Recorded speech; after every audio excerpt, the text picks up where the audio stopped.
Hello healthy జొన్న రొట్టెల్ని సాఫ్ట్గా ఎలా తయారు చేసుకోవాలో ఈ వీడియోలో చూసేద్దాం రండి.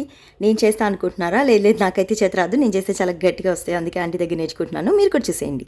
ఫస్ట్ స్టవ్ వెలిగించుకొని ఒక గిన్నె పెట్టుకొని 2 గ్లాసెస్ ఆఫ్ వాటర్ అయితే తీసుకోవాలి. వాటర్ బాయిల్ అయ్యాక మనం ఏ గ్లాస్తో అయితే వాటర్ వేసామో ఆ గ్లాస్తోనే 2.5 గ్లాసుల వరకు జొన్న పిండి వేసుకొని స్టవ్ ఆఫ్ చేసేయాలి.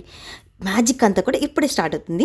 స్టవ్ మీద నుండి గిన్నె కిందికి దింపుకొని పిండి వేడిగా ఉన్నప్పుడే బాగా కలుపుకోవాలి. మొత్తం పిండిని ఒకటేసారి కలుపుకోకూడదు, కొంచెం కొంచెం పోర్షన్స్ తీసుకొని కలుపుకోవాలి. సో ఇలా ఒక ప్లేట్లో తీసుకొని కొంచెం పిండి అందులో వేసి మిగిలిన పిండి అయితే పక్కన పెట్టేసుకోవాలి.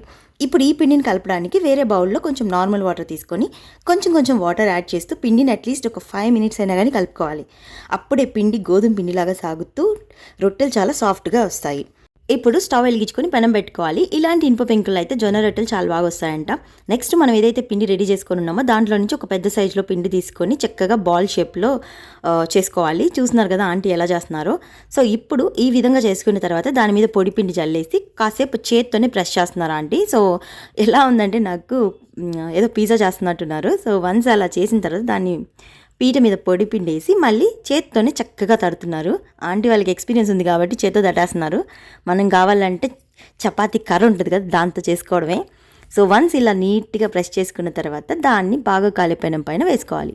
ఇక్కడ టిప్ ఏంటంటే మనం పీట మీద ఉన్న రొట్టె పెనం మీదకి రివర్స్లో రావాలి. ఎందుకంటే పీట మీద మనం పొడి పిండి వేసి తర్వాత రొట్టె అద్దుతాం కదా. సో ఆ పొడి పిండి అంతా కూడా మనకి పెనం మీద పైన కనిపిస్తే ఫైనల్గా మనము వాటర్ చల్లి దాన్ని కవర్ చేస్తాం అనమాట. ఇప్పుడు అట్లీస్ట్ ఒక 1 మినిట్ అయినా కానీ ఒక సైడ్ రొట్టెని బాగా కాల్చుకోవాలి. ఆ తర్వాత ఫ్లిప్ చేసే ముందు మనం వాటర్ చల్లుకోవాలి.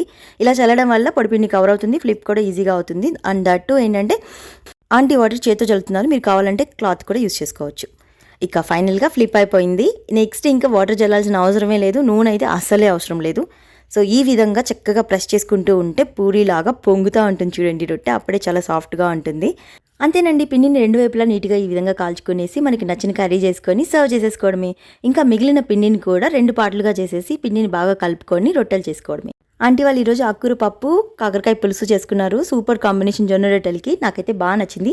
మరి మీకు ఈ వీడియో ఎలా అనిపించిందో కమెంట్ చేయండి. నచ్చితే లైక్ చేయండి, షేర్ చేయండి, సబ్స్క్రైబ్ చేసుకోండి. Thanks for watching. Will see you in next video. Tata.